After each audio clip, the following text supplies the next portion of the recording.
inclui tratar com respeito. Tratar com respeito. Né? Agora o povo não tem respeito. Né? A gente tem que respeitar o santo de Deus, claro. Tem devoção, sim. Paulo diz. Anote também Hebreus 6,12. Paulo fala sobre a devoção dos santos. Imitai aqueles que herdam as promessas.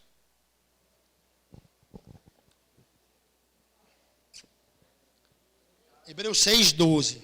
Sejais imitadores daqueles que herdam a promessa. E a verdadeira devoção é essa. Não é só pedir que o santo interceda pela gente, não. É analisar os passos do santo. Muito bom, né? Interceda aí por mim. O santo está lá perto de Deus, é muito fácil para ele interceder. Mas para você imitar os passos dele, o negócio é mais... Né?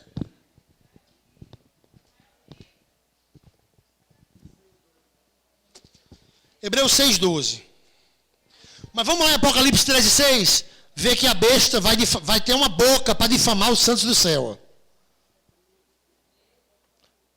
Ó, Hebreus 6,12 mostra a devoção aos santos, né?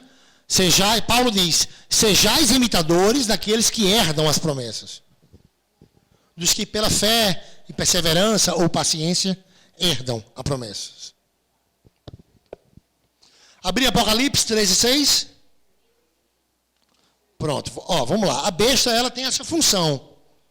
Ela, quando usa pessoas na terra, é com essa função, né? Uma das funções da besta, são várias funções, né? Uma das funções do inimigo é fazer com que as pessoas falem mal dos santos, de Maria, principalmente. Vamos lá.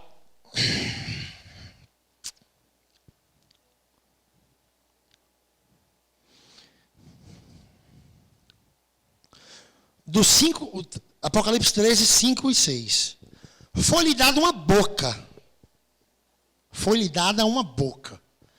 Para proferir palavras insolentes e blasfêmias. E também poder para agir durante 42 meses. Ela abriu então a boca. Em blasfêmias contra Deus.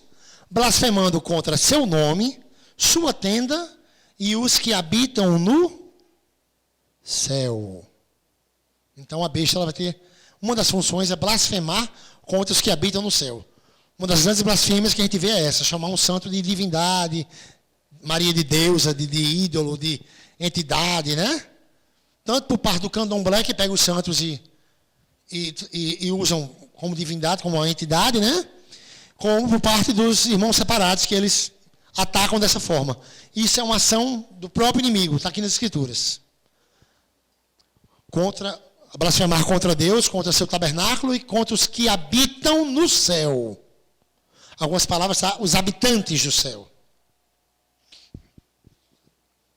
Vamos para encerrar esse assunto de santos, né? A gente já falou de imagem, já falou de intercessão dos santos. Imagem a gente ficou um minuto, os santos, né? Já falou também da igreja una, né? Do papado de Pedro, né? Vamos terminar com Maria Santíssima, né, gente? Que é nossa mãe, é muito atacada também. Eu acho que eu só consegui me libertar porque as primeiras revelações que eu tive quando ainda era pastor foi em relação a Maria. Então já comecei a rezar a Maria sendo pastor. Então acho por isso que eu me libertei. Porque se tiver ranço com Maria, é o inimigo usando mesmo. Porque já é profetizado desde o princípio que a inimizade entre a serpente e a mulher, né? Vocês viram ali, anotaram Hebreus 6,12? Quando Paulo diz, sejais imitadores dos que pela fé e paciência herdam as promessas? Hebreus 6,12, né? Lembra que eu falei aqui?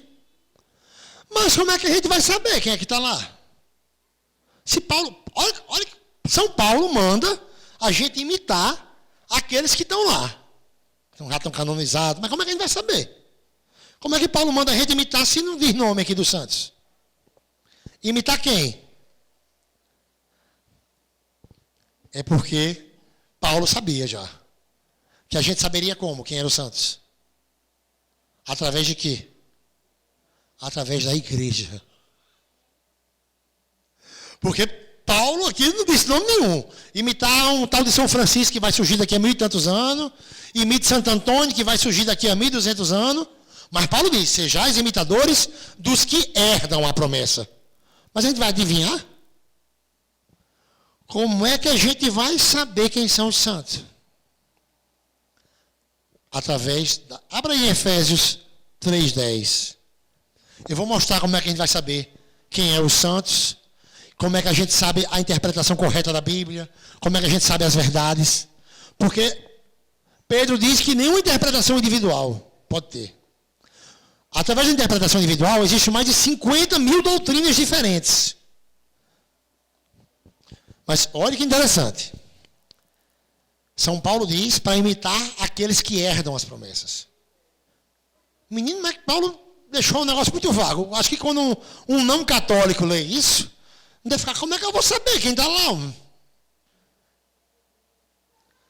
Toda multiforme, toda revelação multiforme da sabedoria de Deus é revelado não é através da Bíblia. A palavra Bíblia nem tem na Bíblia. A palavra Bíblia nem tem na Bíblia. Toda revelação multiforme da sabedoria de Deus é revelado através da igreja. Efésios 3:10. A Bíblia tem várias passagens que provam a Trindade. Que Deus é uno com o Espírito Santo e com Cristo. Mas ninguém acreditava na Trindade. Até que a igreja revelou a Trindade. Demais, né? E muitos ainda perseguem a igreja. Aqui, Efésios 3:10. Para dar agora a conhecer, olha que coisa linda. Através da igreja vamos conhecer tudo. Para dar agora a conhecer aos principados e às autoridades nas regiões celestes, por meio da igreja, a multiforme sabedoria de Deus. Então é através da igreja que sabemos quem são os santos, que temos as revelações, tudo. Apocalipse 12 foi escrito no primeiro século. Mostra a São Nossa Senhora, mas todos tinham dúvida. Até a igreja revelar. A igreja vem e revela. Né? De alguma forma, nem que o céu se meta. Nem que o céu se meta. Qual é o nome dessa paróquia aqui? Dessa igreja aqui? Imaculada Conceição. Você sabia que até católicos duvidaram da Imaculada Conceição? Aí o céu teve que se meter no meio. Nossa Senhora teve que vir aparecer para Santa Bernadette. Quem é a senhora? Eu sou a Imaculada Conceição. Tem blasfêmia que é tão grande que o céu se mete, meu amigo, porque não dá. A igreja visível não consegue segurar a onda, então tem que o céu vir, mandar Nossa Senhora. Eu sou a Imaculada Conceição. E Bernadette era uma menina bem assim, trabalhosa nos estudos. Ela não sabia nem o que significava Imaculada Conceição. Aí o pessoal até, você escutou isso em algum lugar? Não, foi a senhora que disse. Né? Então tudo a gente sabe através da igreja. Vamos lá encerrar a palestra de hoje com um assunto mais complicado da Bíblia. Se eu fosse detalhar ele, seria 3 horas aqui, no mínimo. Seria, porque é o assunto mais detalhado de estudo. Mariologia. Vamos começar com Apocalipse 12.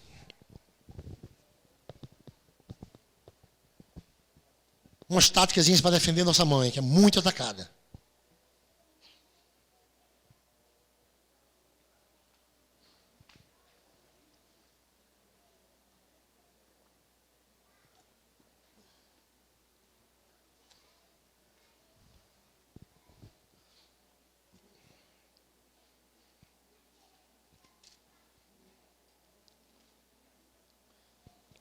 Mas eu vou passar uns versículos para vocês anotarem, que vão, vocês olharem em casa com mais calma, que defendem Nossa Senhora de várias formas.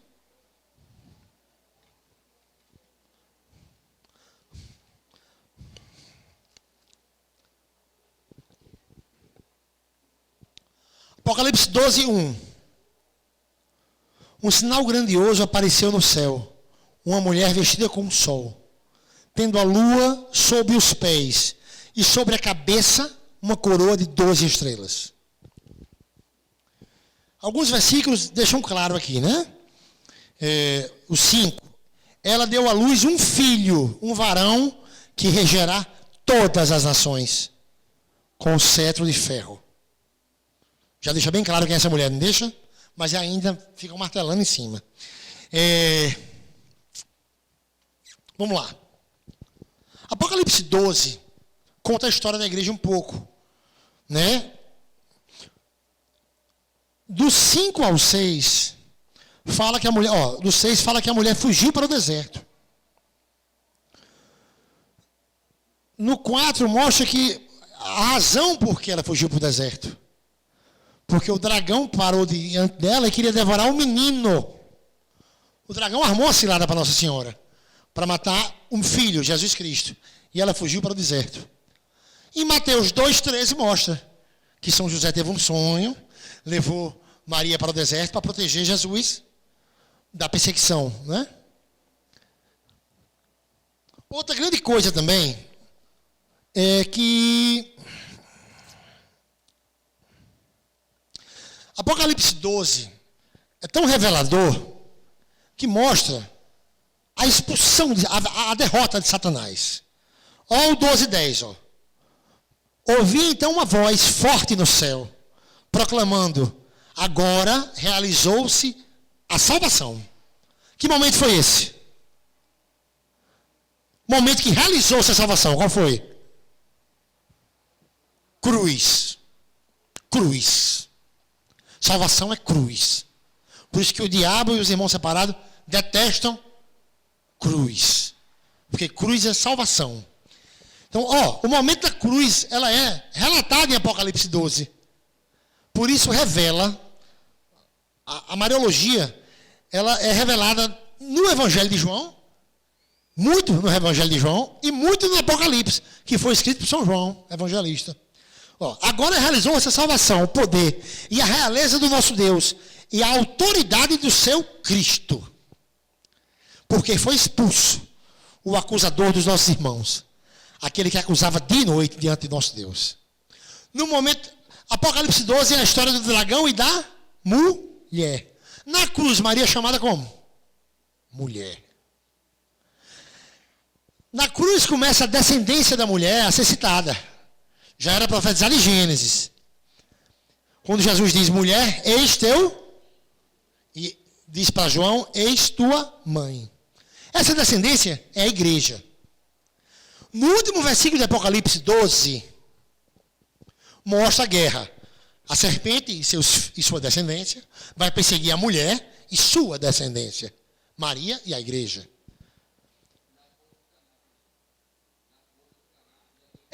Que também é Evangelho de João, em João 2, né? Quando Maria intercede pelo milagre. Olha que interessante. Mas aqui, essa revelação do Apocalipse é em cima da cruz. Porque é o momento da expulsão de Satanás, né? E o momento que Jesus instituiu Maria como mãe dos discípulos, né? O 17, Apocalipse 12, 17. Enfurecido por causa da mulher, o dragão foi então guerrear contra o resto de seus descendentes, os que observam os mandamentos de Deus e mantêm o testemunho de Jesus. Só a igreja tem um testemunho de Jesus. Né?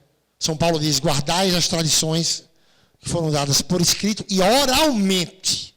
2 Tessalonicenses 2,15. Então só a igreja tem a tradição oral para poder interpretar as escrituras. Qualquer interpretação que for contra a igreja é individual. É o inimigo usando alguém. Eu interpretei minha vida toda usado pelo inimigo. Agora, para reconhecer isso, é que muitos reconhecem, né? Eu digo, gente, anote, pesquisem, porque católico com a fé abalada é uma presa fácil. Eu sou ex-pastor e me lembro como perturbava os católicos. Era uma fé, os que tinham fé abalada caiu muito fácil. Os que tinham uma fé forte, nem tinha escritura, nem fazia. Tinha pena de Deus, acho que rezava por mim em casa. Né? E ajudou, né? Porque aí hoje eu lembro da cara dele, sabe assim? De pena de mim. Porque é digno de pena mesmo, né? O cara se intitular pastor, porque só ali em Atos 1, do 15 ao 25, mostra a sucessão apostólica. Tem uma decisão da igreja para substituir São Matias, substituir Judas. São Judas é Tadeu. Para Matias, São Matias substituir Judas Iscariote. Né? Então, ali teve uma decisão do Papa, teve uma reunião. Se não vier da sucessão apostólica, não vem de Deus. Ninguém pode botar um ministério e dizer, eu sou pastor, não. Ou alguém dentro da igreja sair e inventar um negócio por fora. Não pode. Só se vier dos apóstolos, da sucessão apostólica, é que tem parte com Deus. Vamos já voltar para Maria.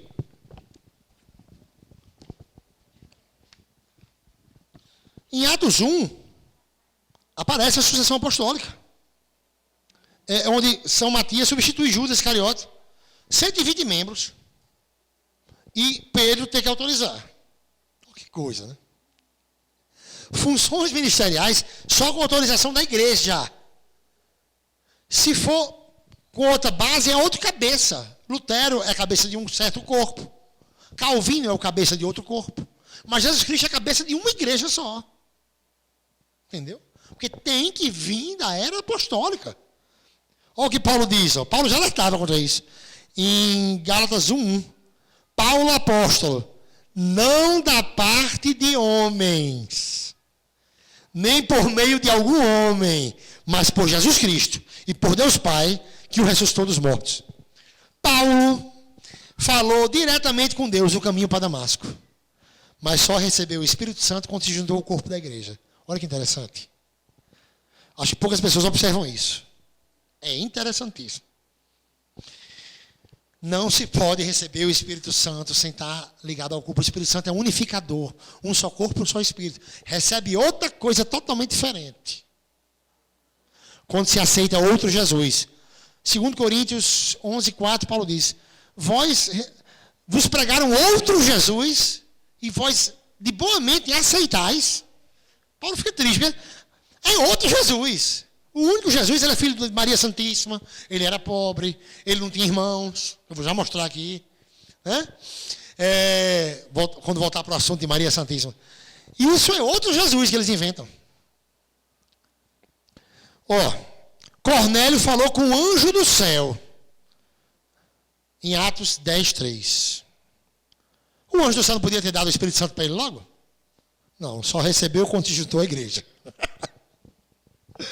O anjo do céu. Em Atos 10:3. Mas só recebeu o Espírito Santo quando foi lá conhecer Pedro e se juntou ao corpo. Em Atos 10:44, lá na frente.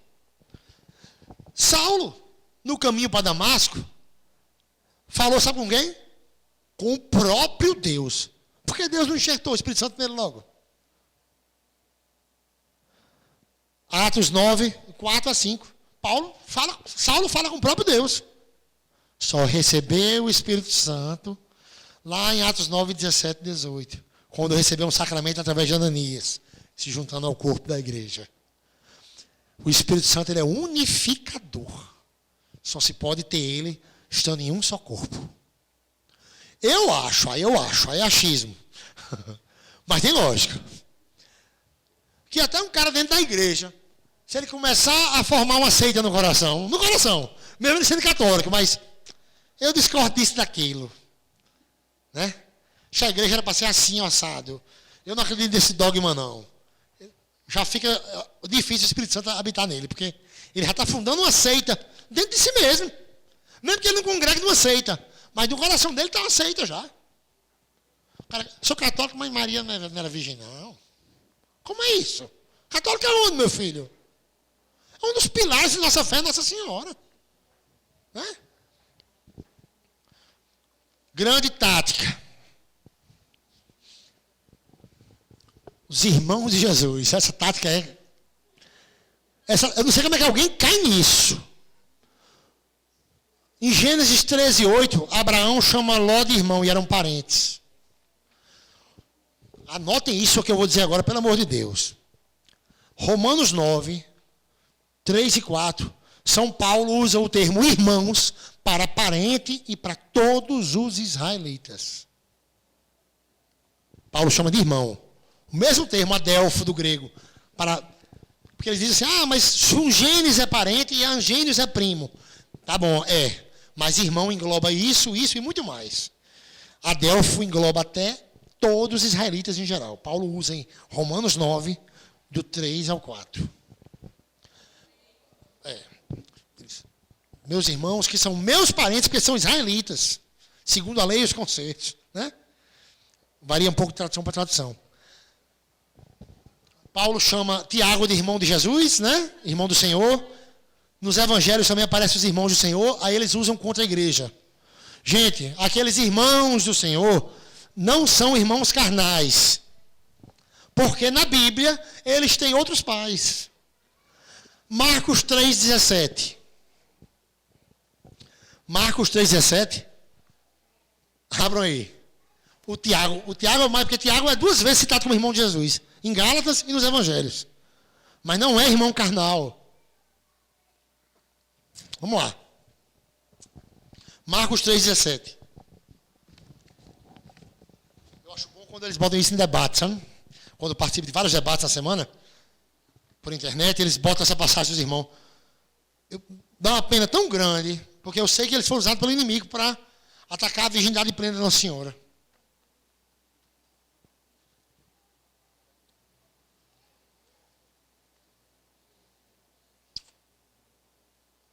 Abrir Marcos 3,17. Tiago aí é filho de quem? Zebedeu. Aí eles dizem assim, ó. Aí eles fazem assim. Ah, mas o irmão de Jesus é o outro Tiago. Aí você lê o outro versículo. Tá aí o outro Tiago também, filho de Alfeu. Nenhum é filho de José nem de Maria. É uma grande tática também. Tá aí. No Marcos 3,17, Tiago, filho de Zebedeu. Marcos 3,18, Tiago, filho de Alfeu.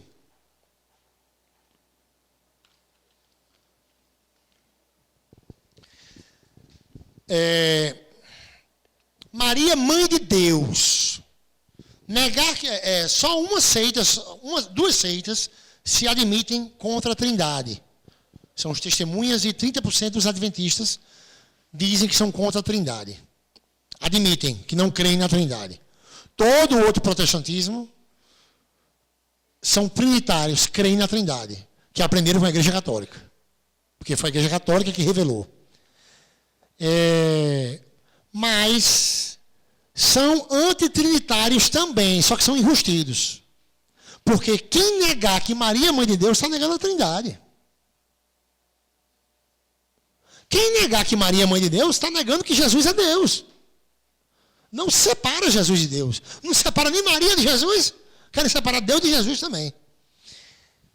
Jesus diz em João 10,30. Eu e o Pai somos um. Se negar que Maria é mãe de Deus. Ah, mas porque Deus está no princípio. Lá em Gênesis 1:1, Deus na criação. Deus era o próprio verbo no princípio. Tá bom. Em João 1,14 diz que o verbo se fez carne. Esse mesmo verbo do princípio aí, que é dono de tudo, que criou o céu e a terra, se fez carne no ventre de Nossa Senhora. Se encarnou. Ah, mas ela é mãe da carne, não é mãe do Espírito. Tá bom. Vocês que são mães aqui, vocês fizeram a alma dos seus filhos? Não. Claro, quem faz a alma de todo mundo é Deus, lógico. Né? Mas toda mãe do mundo é mãe da carne. Mas só que Cristo, ele é uno. Carne e espírito, ele é Deus uno. É o verbo encarnado. A própria Isabel, em Lucas 1,43, diz. Estão lembrados disso? Lucas 1,43. Donde me vem esta honra de vir a mim a mãe do meu Senhor? Então a própria Bíblia chama claramente Maria de mãe de Deus. Senhor, Adonai do hebraico. Kyrie do grego, desde o começo do Velho Testamento era para se referir a quem? Deus, né? Então, Maria é mãe de Deus. No Velho Testamento já profetizava que existia uma mãe de Deus. Isaías 7,14. Isaías 7,14.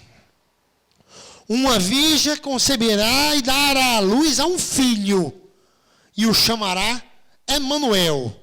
Na Bíblia, Ave Maria está Deus conosco, que é a mesma coisa. El, do hebraico, né? Então, Emanuel, Deus conosco. Jesus e Deus são um. Diz, negar que Maria é mãe de Deus é um pensamento antitrinitário. Está negando a divindade de Cristo. É sério. Não se blasfema contra Nossa Senhora somente, não. quando você diz que ela não é mãe de Deus. Se blasfema contra o próprio Cristo.